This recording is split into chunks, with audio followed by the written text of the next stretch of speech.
All right, so let's start chapter 20, which talks about exercise in a new light. So in the beginning of the semester, we've been using exercise to accomplish a number of different goals: hypertrophy, muscle growth, right? Also strength and power. We also can improve muscle endurance. We can also work on aerobic strength and anaerobic strength and power, and all of the benefits that we get from resistance training and non-resistance training, and also our cardiovascular fitness goals. But in our cardiovascular changes, like increase in heart size and strength, and reduction in heart rate, increased heart, that should say heart strength. Maybe I'll just erase this entirely, and then if I erase it entirely and I pretended it and I never wrote it, then that's never wrong. Right, all of these benefits, but we still haven't talked about using exercise to improve health, really. And when we improve health, there's a number of things that we want to discuss. All right, number one is cardiovascular disease. And we'll spend a good amount of the chapter talking about risk of cardiovascular disease and how to use exercise as a first line of defense prior to medication to improve health status. So exercise can positively impact cardiovascular disease. Also, a couple of forms of cancer are significantly correlated with, or reductions in certain forms of cancer are significantly correlated with exercise, specifically breast cancer, colorectal cancer. Also about obesity. Just go here.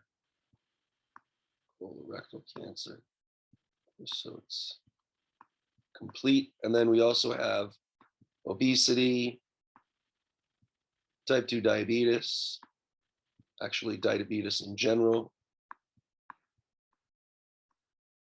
So there are specific ways also. Type 1, I'm just going to type 1 and 2.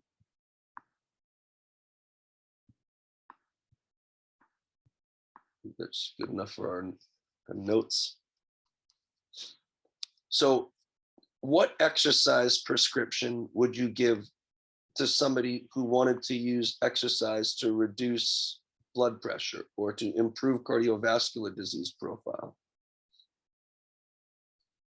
How much exercise in terms of frequency, intensity, time, duration? How much would you give somebody who's obese? What training types, meaning which exercises would you choose? What would your modes be? Would you be using free weights? Would you be using Nautilus training? For somebody who has type 1 and type 2 diabetes, if you're trying to help here, would it be the same exercise prescription as somebody who had cancer? And obviously, those are loaded questions. The answer is no. And just like if you get a prescription for any drug, they're always going to tell you, take it with water or food, take it this many times per day. This is how long your prescription lasts. So this is how long you should stay adhering to this particular plan. So using exercise as our first line of defense to improve the health and wellness of the population is also something that we should consider in our use of exercise.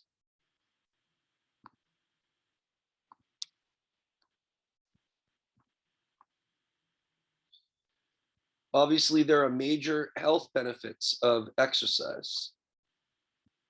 In fact, they say that we could eliminate cardiovascular disease. That's interesting because they say that more than 29% of the United States population is someday going to suffer from some form of cardiovascular disease, and it costs more than $24 billion to the country a year. So that's a huge problem. That's a big problem statement. We're a big impact statement. Here's the problem statement. We've already talked about this. People don't exercise. Right? If you ask people about their habits and you give a questionnaire to people, for the most part, people will respond that less than 50% of the country, less than 50%, does any daily physical activity. Now, I can't quote that exact study right now, but I guess that increases the weakness of my presentations, that I don't present these particular studies right now. But if you want to find that out, go on the internet. But people don't exercise, including Jaboy. I don't exercise. I should exercise, but I don't. So I'm a professor of exercise physiology, and I don't exercise. So it's most likely other people don't too. Before you allow people to exercise, it could be that they're unhealthy. So prior to letting your clients exercise, they've got to get medical clearance, because in this chapter, we're assuming that maybe people aren't healthy. Maybe they need a prescription because they're not healthy. So before you let anybody do exercise, you're going to have to make sure that you do your PAR-Q, your physical activity readiness questionnaire. If they answer yes to anything, that they have to go to their primary care provider and get the PAR-Med-X. They should also do a health style or a lifestyle evaluation document and a medical history form, and all of the setup documentation, informed consent, anything that they need prior to doing exercise. And then we also want to be able to monitor the exercise that they're doing so that we can see how does their heart rate respond to varying intensities of exercise. That might be helpful for people who need like a stress test. We push them to their max, see how they respond, can maybe use that information to predict cardiovascular events. And eventually what we want to do is put together exercise programs so we can eliminate disease or reduce the mortality and morbidity rate associated with those various disease states that I listed earlier. Please feel free to interrupt me at any time. Otherwise, I'm going to keep moving forward. Obviously, there are many health benefits of exercise. Problem is, again, that people aren't doing it, or you have to convince people to do it, or, you know, people should do more of it. People in other countries do more exercise than we do in the United States. So it's not just a laziness thing, it's a nutrition thing, it's a motivation thing, it's I'm exhausted thing. It's I have a Zoom call for 2 hours and 45 minutes, and then another one for 2 hours, and then I teach for 6 hours, and then I have another one for 4 hours every day. Like, what am I supposed to do? You know, I have to rest, I have to buy food, and then all of a sudden you get so stressed out. But so for me, I feel like a lot of stress to exercise. And I'm not particularly as healthy as I used to be. So then makes me kind of embarrassed when I exercise. And then that's stressful. And then I don't have any money. Like, what am I supposed to do? Like, go to Workout World? I don't have money like that. So I have to exercise at home. And then I feel like a rat in a cage. And it all just escalates. And then my buddy Reed calls me every day. How many miles you get in? How many miles you get in? How many miles you get in? How many miles? Like, he'll call me like 3 times a day. And I'm like, oh, nothing, dude. But I mean, I'm on a Zoom call in 15 minutes. He's like, all right, get on the bike for 5 minutes. And it's so like, it builds up. Yes, there are huge benefits of exercise, but still 50% of the country doesn't do it. Right? So even though we have to give people exercise as a prescription, a lot of the people aren't going to want to even do the prescription that we're giving them anyway. Like, for instance, my dad, he had a lung transplant. He could have done more to keep his cardiovascular fitness, but then, you know, as you get older, he just got less and less enthusiastic, and then everything just kind of, you know, declined.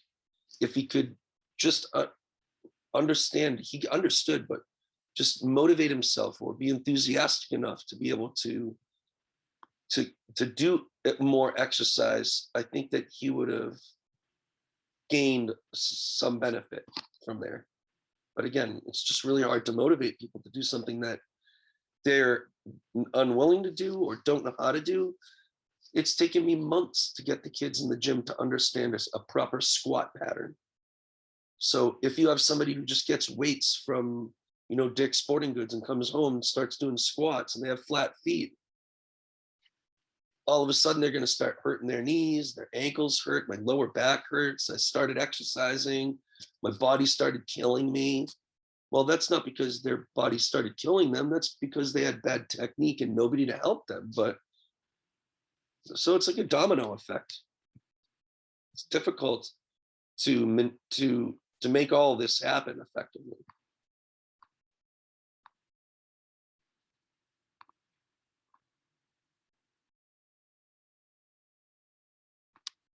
There's so many reasons why people don't exercise, but I got to make some money so I can pay rent.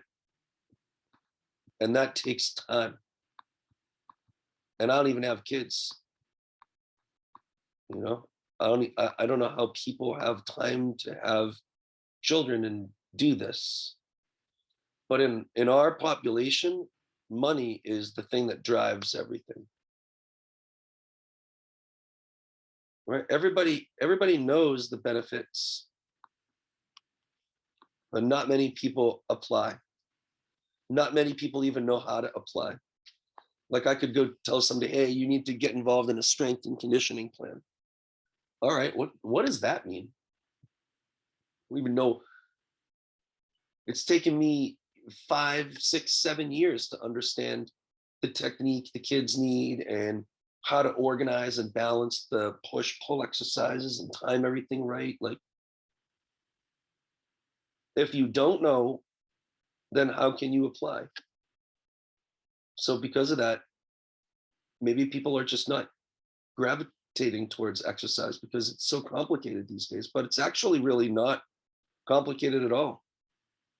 All you got to do is walk 15 minutes running or 30 minutes of walking a day. That's it. That's it. If you want increased health benefits, walk faster, walk longer. Now, what that's going to do is burn all of that excess sugar.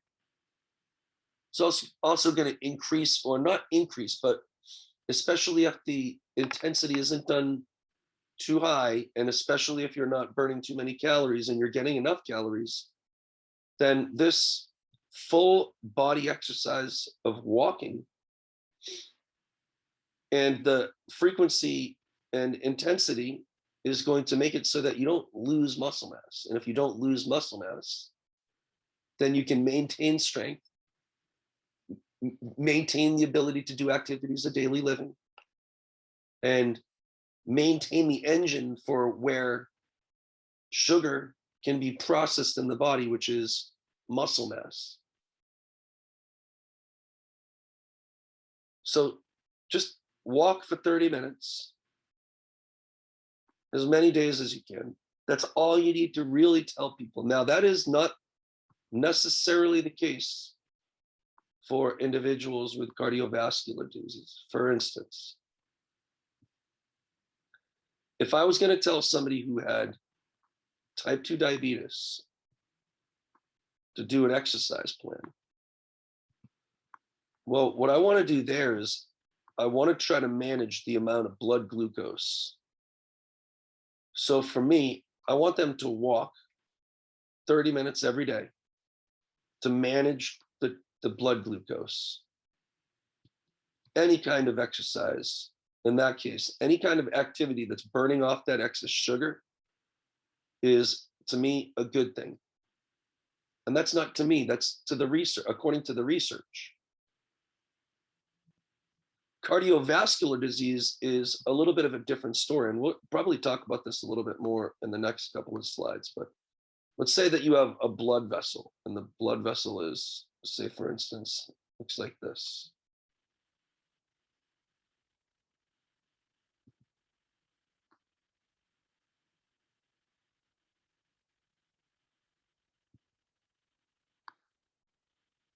And inside the blood vessel here, you have like the inner wall of the like the cell walls of this blood vessel. And obviously the blood is flowing through the blood vessel in this direction. Well, if this wall here, or if the diameter of the blood vessel is maintained, then there's nothing stopping blood from flowing through the blood vessel and bringing oxygen and nutrients to the body. But let's say something damages the cells on the inner wall of this blood vessel. Like something starts to rip the cells up. You might even think of it like scales of like a shark skin or a snake, right? You got the scales like this. And that actually makes a really, really smooth and waterproof surface, right? Because the scales all line up next to each other. But imagine if you took like a grain of sand and you stuck it underneath that scale here. It would make it so that this scale right here would like poke up. And you take another piece of sand, another piece of sand, another piece of sand. You start stacking pieces of sand underneath this scale. Then what happens is eventually the scale might even like be vertical, or it might even rip off.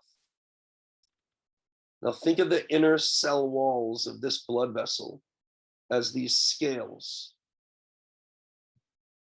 If you have something that's small enough to fit underneath those scales, then maybe what it would start doing is displace those scales or the cells and eventually cause these cells to become damaged.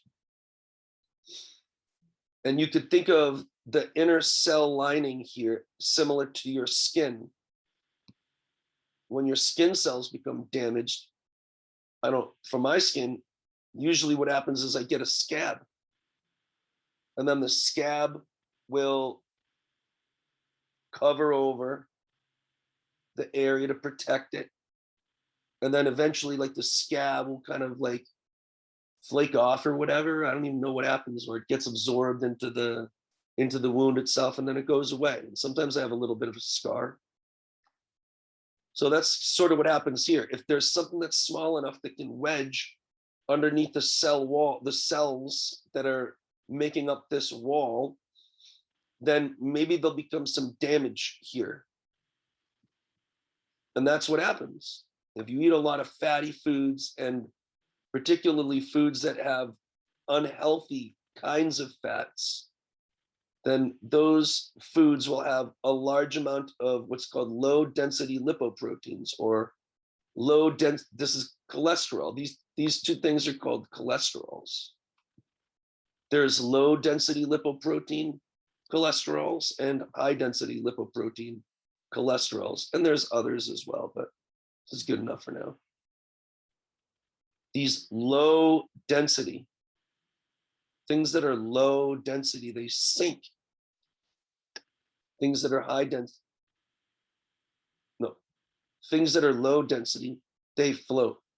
Things that are high density, they sink. Problem is these low density lipoproteins are very small compared to these high density lipoproteins, much bigger. So these low density lipoproteins are actually small enough to maybe every once in a while wedge underneath one of these cell walls, these little the cells that make up the cell wall. And if they do, then, and enough of them wedge underneath those cells, then the cells can start to kind of like become damaged or pick up. And then there becomes this like plaque that covers that area of damage. And that plaque, what it does is it protects the cell wall, but what it does now is it makes it so now the diameter of the blood vessel is now only this big. It's called the lumen of the blood vessel. Then eventually what happens is it becomes smaller and smaller and more plaque. And it takes so much pressure for the heart to squirt blood through a smaller and smaller hole that it starts to damage the heart. And that's called arterial sclerosis.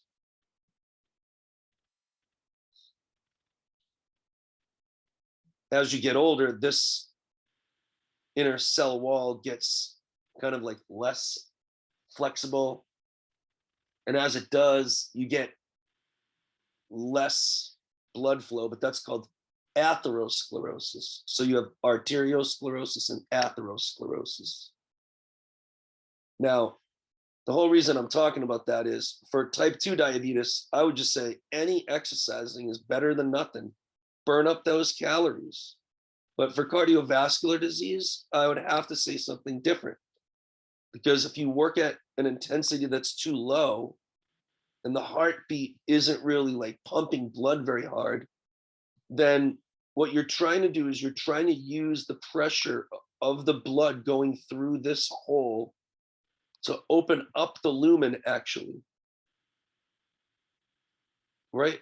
If I drew it better, like you would have this would be the blood vessel, this hole here, and the blood flowing through the hole would actually make pressure on the outside of the walls and push the walls of that whole blood vessel this way. And the goal would be to expand this lumen so that it's more similar to the original size of the blood vessel. But if the intensity of the exercise isn't high enough to make the heart beat enough to push the blood vessels out, then you won't get the benefit of cardiovascular disease or the improvements that are needed for cardiovascular improvement. So you have to make sure that somebody is working at the right intensity to affect cardiovascular disease in a positive manner. Whereas for type 2 diabetes, I would say any exercise, regardless of the intensity, would be reasonable. So again, we still have to be able to apply and have knowledge enough to be able to help the population specifically. Anybody have any questions on that?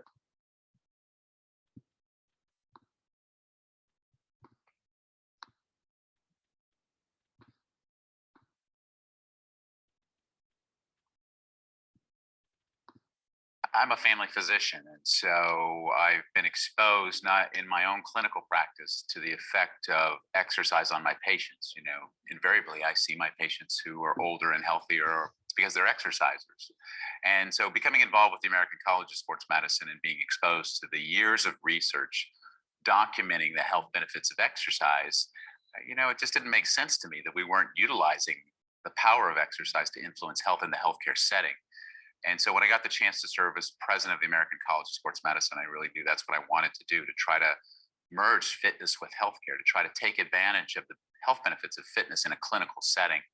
So the idea behind exercise as medicine really is that we would integrate exercise assessment and prescription into the standard disease prevention and treatment paradigms used in medicine, so that we would see physicians asking each patient about their exercise habits, how many days a week you exercise and how many minutes, and looking to see if patients are meeting the US physical activity guidelines of 150 minutes a week of moderate or greater exercise. And quite simply, what we want them to do is ask the question, if patients aren't meeting the guidelines, to make a proper exercise prescription. And for me, the default exercise prescription is just simply walking, just getting you to walk 30 minutes, 5 days a week. So typically, walking is going to be a whole body exercise. So at the very least, walking is the easiest place for people to start, especially because it's at such low risk. So before you allow anybody to exercise, though, we got to make sure that they're healthy enough to exercise, that they're not going to have a heart attack. Because individuals who we label as high risk should only get or be allowed to exercise within your practice if they have supervision. So I mentioned before, if you have a client, the first thing that you want to do is some documentation. You want to give them a physical activity readiness questionnaire, physical activity readiness questionnaire. And it has a bunch of questions about cardiovascular disease. And if they answer yes to any of those questions, then they're not able to do exercise right off the bat. They cannot do exercise because they have a risk of becoming injured or having some type of cardiovascular disease event.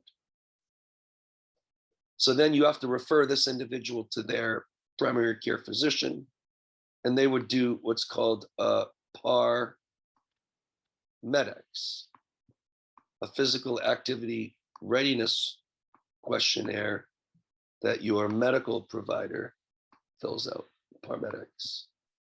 And then after that, if they give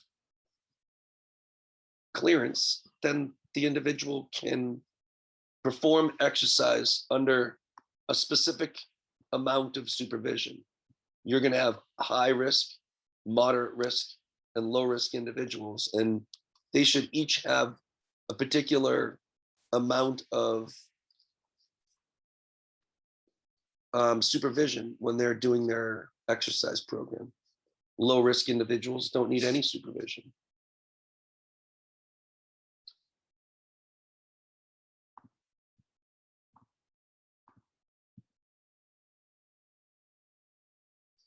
Now, sometimes doing a full medical evaluation can be motivational, but also it can make it so that we can identify potential dangerous conditions. For instance, an individual who is a smoker, or an individual who is not exercising, or has high blood pressure and high cholesterol. Well, maybe you can use those as predictors of cardiovascular disease to reduce risk. And if we're reducing risk, then we're eventually reducing morbidity and mortality rates associated with those disease assessments.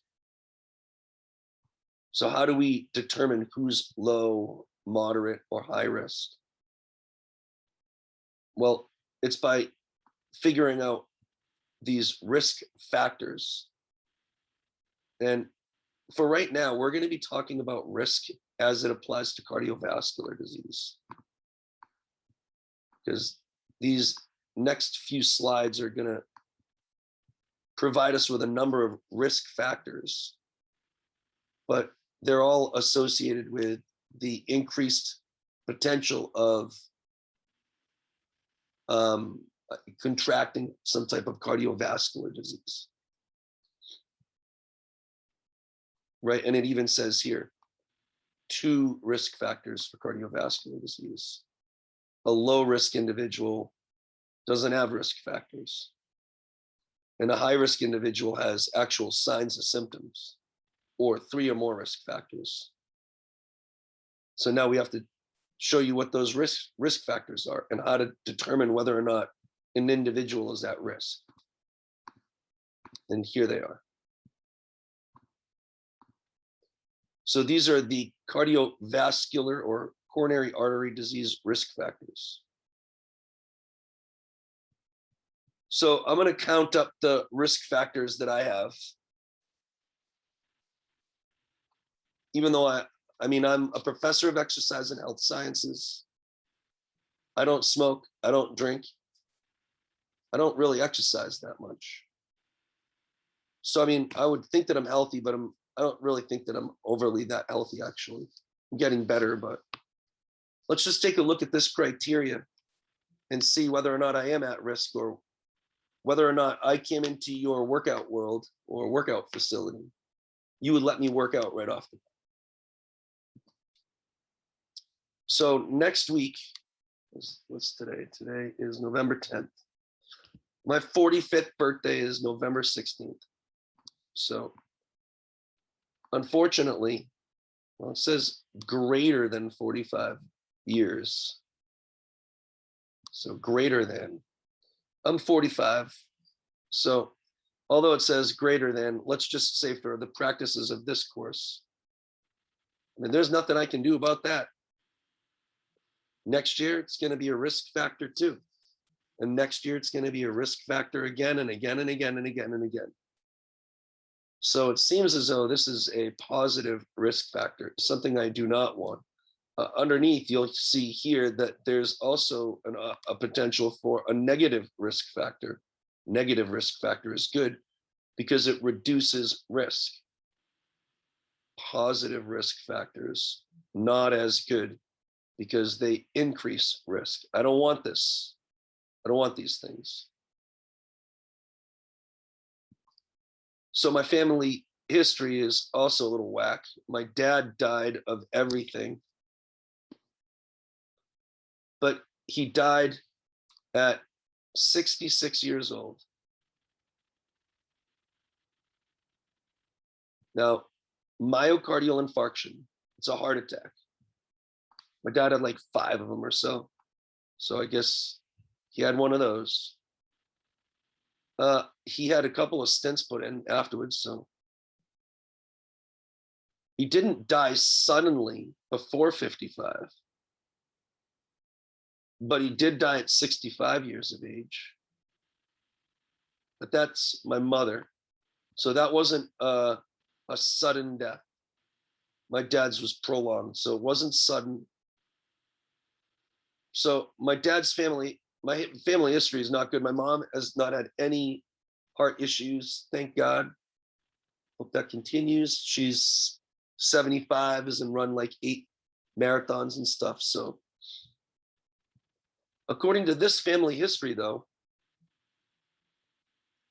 a sudden death before, actually, my dad probably did have a heart attack before 55. So you know what?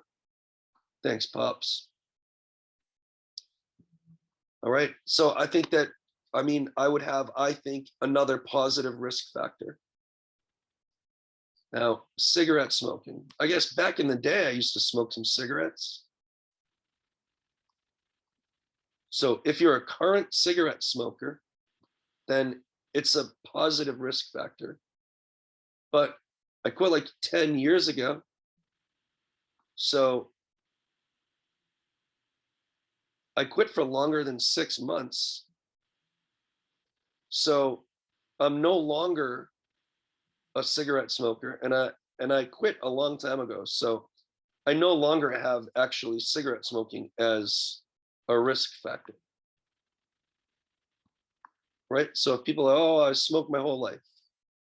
Understood. It's not probably a great thing, but if you quit and you can maintain that for longer than 6 months, that is no longer considered a risk factor for coronary artery disease. So that's at least a good place to start.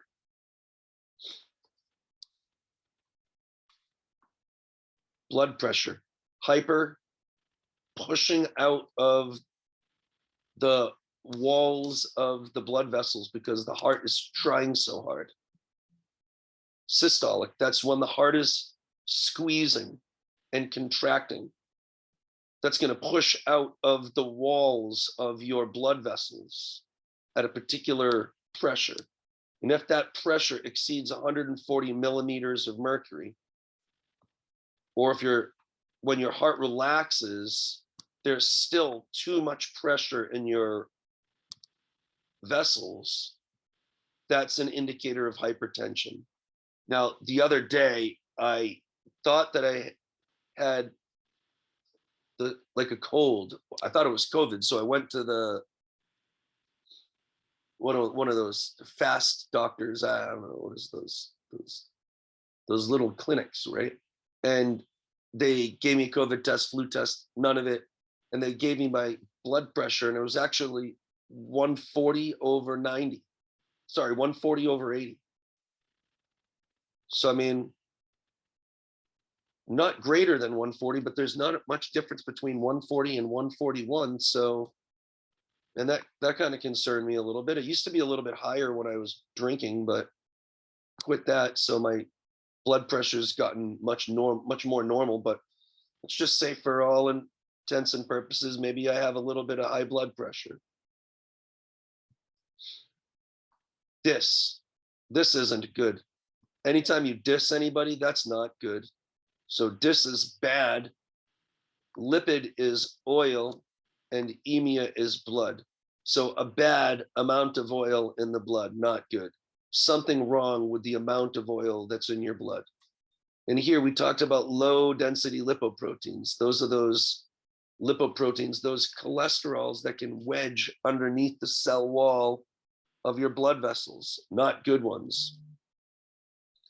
So if you have more than a certain amount, and the value you want to know is 130, more than 130, not good. High density lipoprotein, those are big molecules. And the high density lipoproteins, when they flow through your blood vessels, they actually dislodge the low density lipoproteins, like they're bigger. They bounce through those walls and they rip these things off of the walls. And then they all flow to the liver. And then the liver makes all this stuff back into sugars. So you want to have high density lipoproteins.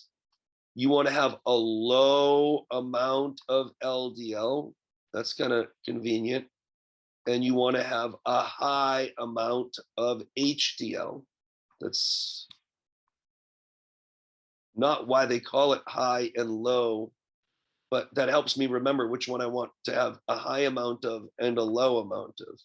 I want to have a high amount of HDL. And if I don't have enough of it, if I have less than 40 milligrams in the amount of blood that they measure, or if I have too much LDL, then that's an indicator that there's something off with the amount of fats in your blood. And actually, I don't think that I have high cholesterol. When I went to the doctor the last time, which was, some time ago probably, I did not have high cholesterol. I also do not have diabetes. At least I don't think I do. And the way that they look is they measure when you're not eating, when you're fasting, the amount of sugar in your blood. And if you're fasting, you shouldn't have too much sugar in your bloodstream. And if you do, if you have more than a particular amount in your bloodstream, it's potential that you are pre-diabetic. Pre-diabetic is more than 100 milligrams, but less than 126 milligrams per deciliter. When you get greater than 126 milligrams per deciliter, you're diabetic. So I do not believe that I am diabetic. I also am not obese. Thank God I did gymnastics my whole life.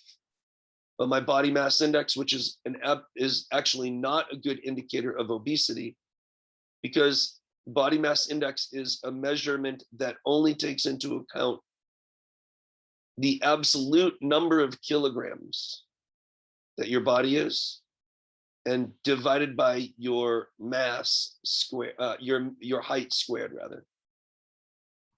But this kilograms doesn't tell me whether or not those kilograms are 100% muscle or 40% muscle. There's nothing that determines that. So although body mass index is used frequently as an indicator of overweight and obesity, it's actually not a body composition assessment. And you should be careful of grouping people in bins of obesity based on body mass index. But it is a cardiovascular disease risk factor associated with obesity that is statistically correlated with cardiovascular disease and is therefore labeled a positive risk factor. I am not obese, so I do not have that risk factor. Now, a sedentary lifestyle, somebody who doesn't exercise, at least 30 minutes of moderate intensity, that's 40 to 60% of what I can do. Physical activity 3 days of the week, I don't do that. Now, my job, I'm coaching gymnastics for 6 hours a day, and I don't sit down, but that's not exercise, that's daily activity. But it says physical activity. So maybe physical activity, maybe my lifestyle and my job allows me to get exercise, but I don't specifically schedule exercise. Let's say my job makes it so that I actually am not sedentary.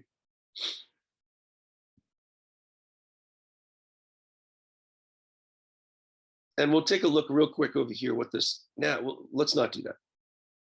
So right now, if you count it up, I have 3 risk factors for coronary artery disease. So 3. Now, if we take a look back at the previous slide, I guess I can clear all this stuff. I have 3. If we look at the previous slide here that assesses risk, if I have 2 or more risk factors, I'm at moderate risk. Well, that's me. Cardiovascular, pulmonary, or metabolic disease, no signs and symptoms. I don't know, honestly, if I had to run up a flight of stairs fast as I could, I think I could make about like 11 of them. So like, I guess I actually do have signs or symptoms of cardiovascular disease. So I have 3 risk factors. Now, a couple of them I can't do anything about. I can't do anything about my age. I can't do anything about my family history. I'm never going to be able to do anything about my family history or my age ever again. So I'm always going to have at least 2 risk factors, always, regardless of whether or not I have signs or symptoms. So I'm always at moderate risk. Right? There's nothing I can do about it. So there's unmodifiable factors, and then there are modifiable factors. Things you can change, like your cigarette smoking, or the kinds of fats that you're bringing into your body, or the amount of muscle mass and sugars and exercise that you're managing. And if I can start eating better and improve my nutrition so that I can include fats from like avocados and stuff that have high density lipoproteins, and I can stockpile them in my bloodstream, and those high density lipoproteins can knock those low density lipoproteins from underneath the cell walls, then maybe that can improve my actual lipidemia profile. And that actually becomes a negative risk factor. So whereas I had 3 risk factors before, I would subtract 1 because hypothetically, I had a good lipid profile, and therefore I would only have 2 risk factors, and that's why it would be a negative risk factor. So that's how you would apply that.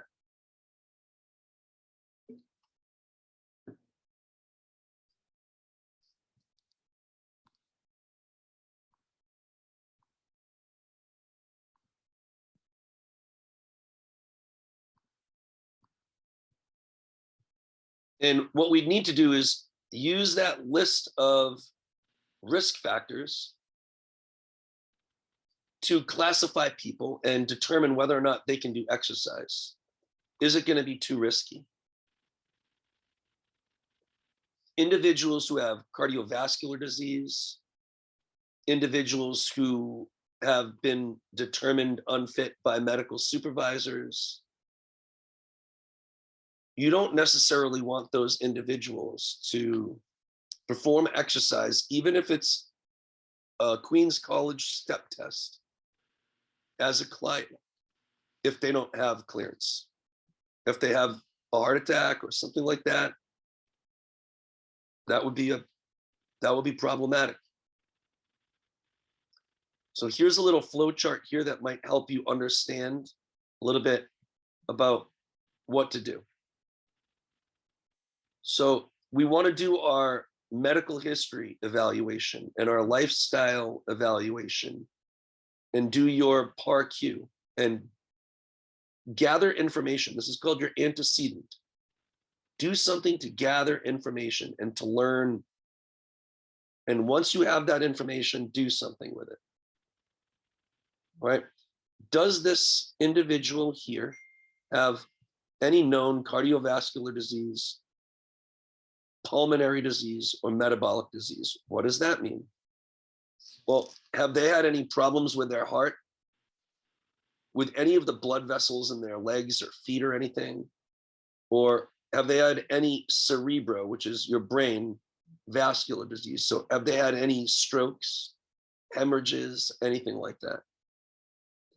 Or do they have chronic obstructive pulmonary disease? Do they have anything wrong with their lungs? Do they have asthma?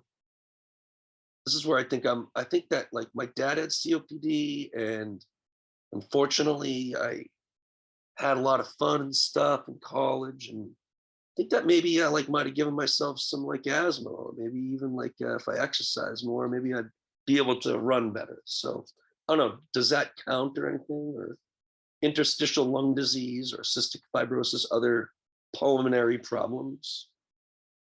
Or metabolic disease? Do you have diabetes type 1 or type 2?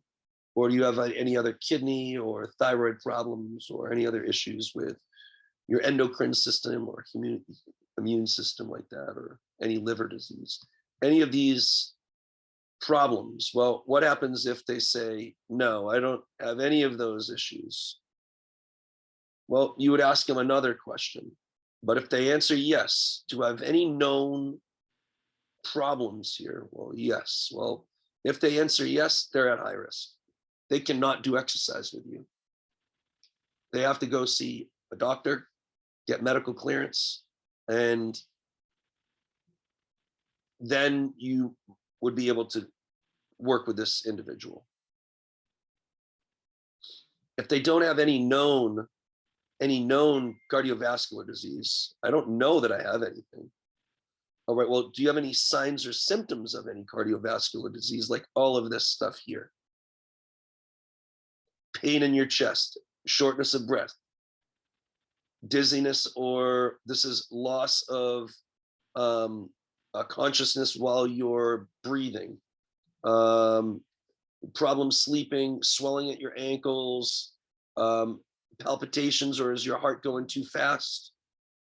Or do you have blood clots, heart murmurs, shortness of breath with usual activities, anything like that? Yes? Oh, okay then, high risk. No? All right, well then how many risk factors do you have? Well, I had 3. More than 2 is moderate risk, less than 2 is low risk. Less than 2 in my book means 1 or 0. So if you have 1 or 0 of those risk factors, that you're a low risk and can exercise. If you are at moderate risk, you need to do you do need to get clearance by a primary care doctor or provider. And individuals who is at high risk, not only do they need to get cleared, but they also should do a stress test before they do exercise, so that you can have a better understanding of how they are going to respond cardiovascularly to the exercise that you're doing. Oftentimes, those stress tests are in the form of graded exercise tests, like the Bruce treadmill protocol. You get somebody on a treadmill, the treadmill gets faster and faster and steeper until they can't go anymore. When they get past their respiratory exchange ratio of 1.2, they're well into their Vo2 utilization. They get as far as they can go. Their rating of perceived exertion is 17. They can't go anymore. They stop. That's a graded exercise test. Watch the subject. Usually you'll have tubes that are going to like a computer that's monitoring oxygen intake, carbon dioxide expiration, all sorts of other things. And you're looking for physical signs of problems. Are they falling back in the treadmill? What is their step rhythm? What do their cheeks look like? What does their breathing sound like? Sweating? Where are their hands on the guardrails? All of those little things you're using as warning signs to see how they're responding. So oftentimes, to get medical clearance, your client will have to do some type of exercise test. They might even need to get an electrocardiogram, take a look and see whether or not they have any heart arrhythmias or any issues with their PQRST wave. They might need to get follow-up tests. You may have seen somebody like doing one of these exercise tests. These are all heart monitors, blood pressure cuff, stethoscope. This is the left side of the body, but it could be that this is mirrored, like screen mirror. So I don't know if they were actually on the right side, but notice we talked about that they would be on the right side of the body for all of their measurements. Looks like this guy had some type of cardiovascular event here. Right? They're not monitoring the oxygen intake. There's no gas capture. So this EKG or electrocardiogram stuff is being tethered to the computer. So they're just monitoring the way his heart is responding to this bout of exercise. Making sure that when the energy is being sent to the heart and the heart is contracting, heart is repolarizing, all of these activities are normal. I'm not going to have you guys analyze these electrocardiogram graphs. I'm sure you've done it in anatomy, and I'm not an an expert on these things. So I'm not going to expect that you have to do that.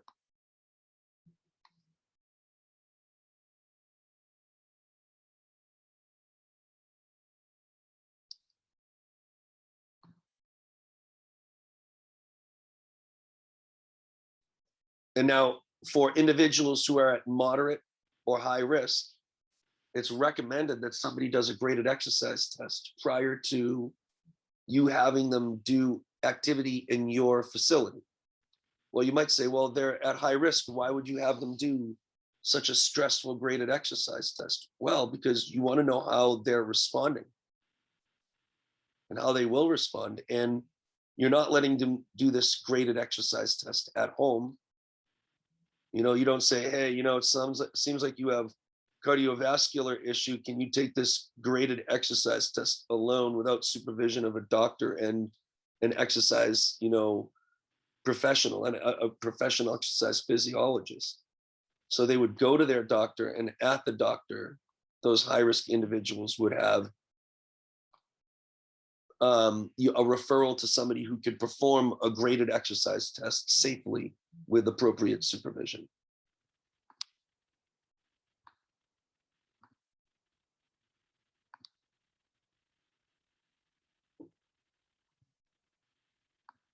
We don't need physician clearance to do moderate exercise. That's just a ridiculous concept. And, I assume it's everybody trying to shift liability off of a health club or for a fitness professional. But come on, you didn't get health permission from your doctor to come walking in here, did you? All we're trying to get people to do is moderate exercise walking. So if you have you started a moderate exercise program, if you have knee pain, if you have chest pain, if you're excessively short of breath, that's when you need to go see your physician. What you really need to do is go see your physician if you're not exercising and you want to know, am I healthy enough to not exercise?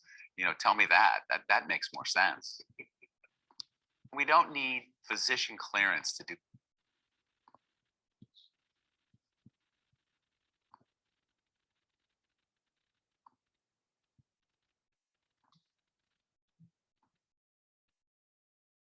So now that we understand how to classify an individual in regards to low, moderate, or high risk for performing an exercise prescription, what we need to do is, like when you get a prescription at the doctor, they always will tell you, take it 2 times a day.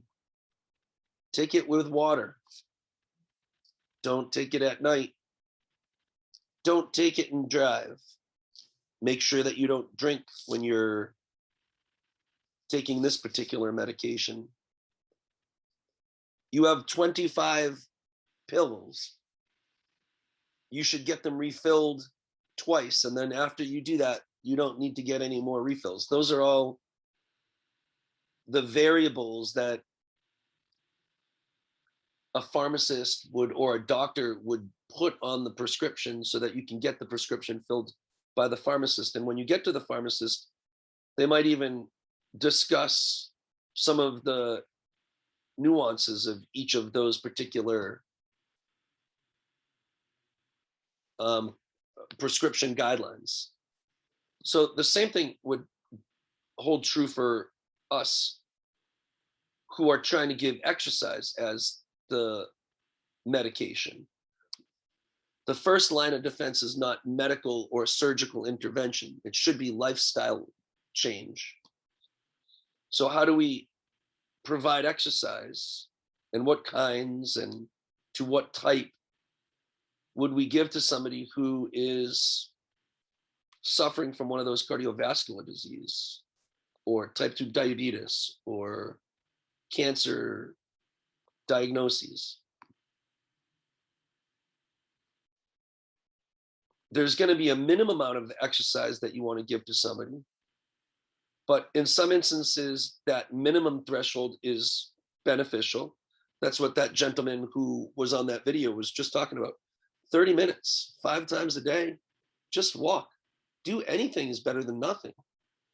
But there's some point where that anything is actually too low to achieve the goal that you're looking for. For instance, like I said before, if you have type 2 diabetes and you have too much sugar in your bloodstream, then any exercise is going to burn some of that off. That's going to be beneficial, any exercise. But if the intensity of the exercise isn't high enough, then you might not get the same benefit in regards to hypertension or cardiovascular disease, so, or increased lumen diameter.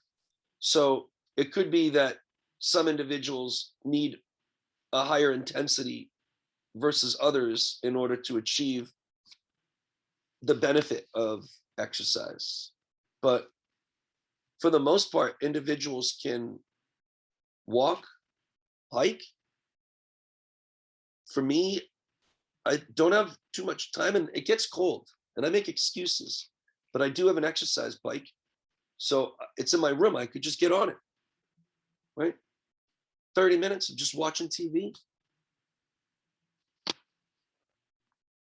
I could do cycling one day, walking another day, rowing, swimming, whatever you do, right? Just do it safely. Do something that you like. They say walking is the best, but sometimes these things get hard on your knees. So cycling is a good option. Same thing as rowing, because what it does is it makes it so that the individual doesn't have to deal with the force of body weight. Swimming is good because they're buoyant. So an individual who is obese, or even an individual who has blood pressure problems, swimming is sometimes beneficial for that. But sometimes these are repetitive. And these other sports are less common, but for me, playing racquetball was very exciting. And I tended to want to play something that was faster. But sometimes people like to have music. Sometimes people like to do it online, on the Peloton, on the Hydro, on the Mirror, in an environment where there's other people to motivate them. I'm personally like embarrassed by my exercise ability, so I don't want other people to see me do it. So that's why I kind of work out in my apartment as much as I can, or don't.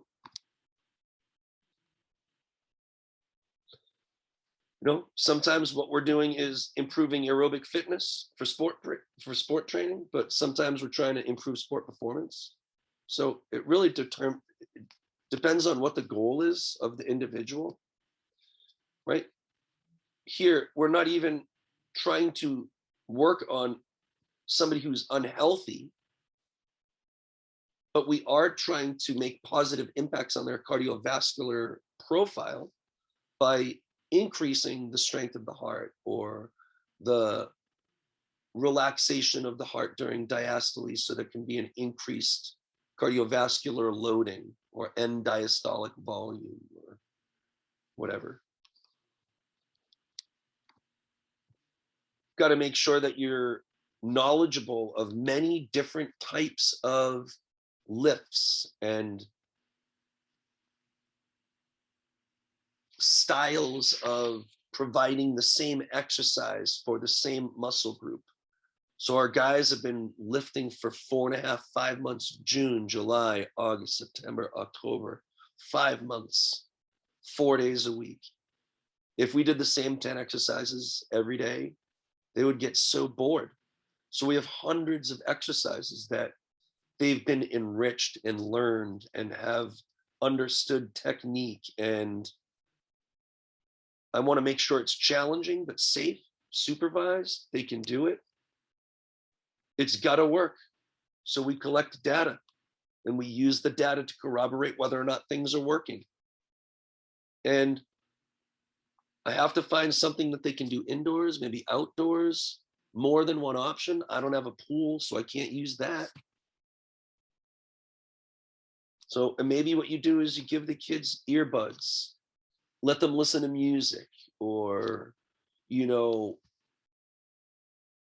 make it so that instead of doing sit-ups, what we do is I have these fire hoses that are filled with steel, and they're 25 and 35 pounds, and they lift it up and smash it into the ground and smash it into the ground.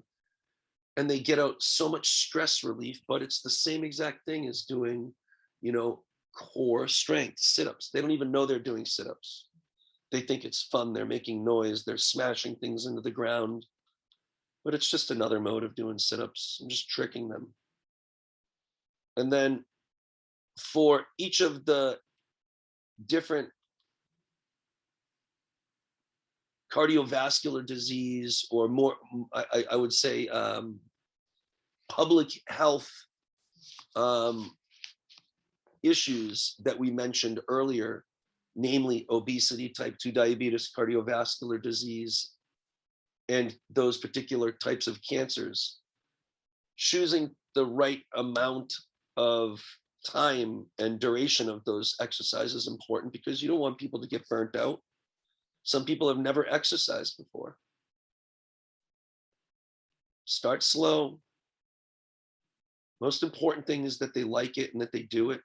So 3 to 5 days a week, 20 to 30 minutes, right? If you don't have 30 minutes a day, okay, do 3 10 minutes a day. Do 1 10-minute a day. Do anything is better than nothing. But you will have to understand the impact of the frequency and the duration on training status and the goal that you're trying to make. For an individual who does nothing, for an individual who is morbidly obese, anything is better than nothing. For an individual who has type 2 diabetes, anything is better than nothing.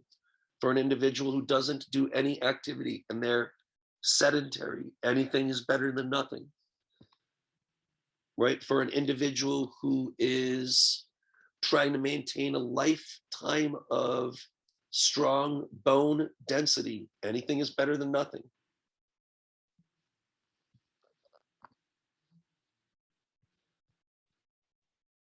You can measure the intensity of exercise a number of different ways. One of the ways that you can do is by using Vo2 Max. I'll tell the guys during a warm-up, you don't need to warm up at 100% effort, because you're just burning excess calories. In order to achieve a good warm-up, we only need to go about 50 to 60% of your effort. And we very seldomly want to go more than 80% of our effort. So for the most part, the intensity can be between 50 and 80% of what you want somebody to do. If you want to get more cardiovascular fitness benefit, they got to work a little bit higher. But for individuals who don't exercise or who have other issues, perhaps less intense is better. Want to try to avoid sitting. Now, isn't it weird that we have a class on exercise physiology, and the design of students and learning and everything itself it forces me to sit here for 2 hours and 45 minutes, 2 days a week. And rather than us sitting around, and I saw the other day, I think that somebody was in bed.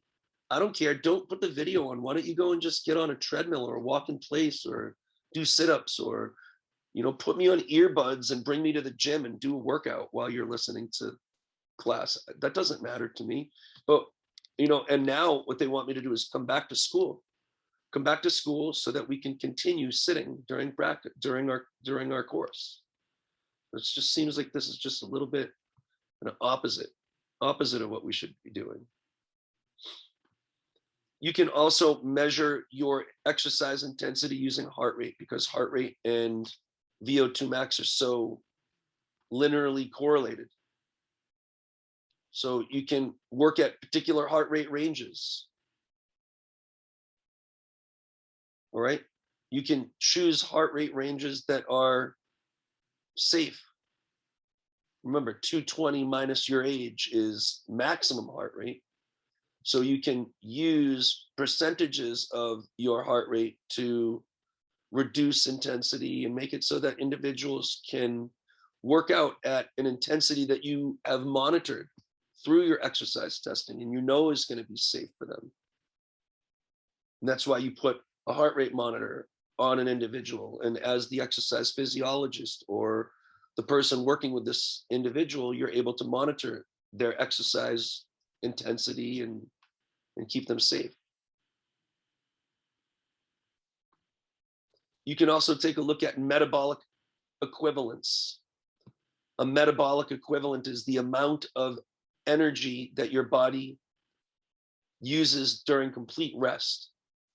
So a metabolic equivalent is a ratio of the amount of oxygen that you use now divided by the amount of oxygen that you use at rest. And we know that for the most part, at rest, on average, everybody breathes about 3.5 milliliters of oxygen, depending upon how big they are, per minute. So if you're bigger, you would breathe in more oxygen. So at rest, this bottom number here is 3.5. Right now, I'm sitting on my couch doing nothing. So I'm also using 3.5 milliliters of oxygen per minute. So I'm doing about 1 met of physical activity. I can use metabolic equivalence to measure the intensity. The intensity of what I'm doing now is 1 met. If I got up and started walking around my apartment and I was using twice as much oxygen as I used while I was, compared to when I was sitting, and I was using 7 milliliters of oxygen, whatever activity I was doing, like maybe I'm just get on my exercise bike and pedal at, 60 revolutions per minute, very light work. I was using twice the amount of oxygen. Therefore, I was using 7 milliliters of oxygen per kilogram of my body weight in that particular minute. Therefore, this ratio would be 7 to 3.5. Therefore, that activity would be 2 mets. Sometimes you'll see metabolic equivalence on your treadmills in the gym or whatever. And if you look at the energy out, remember, we were measuring energy in at the beginning. That's using your MyFitnessPal. But if you're trying to figure out the energy out, or the amount of calories a particular exercise spends, usually those will be published in metabolic equivalence.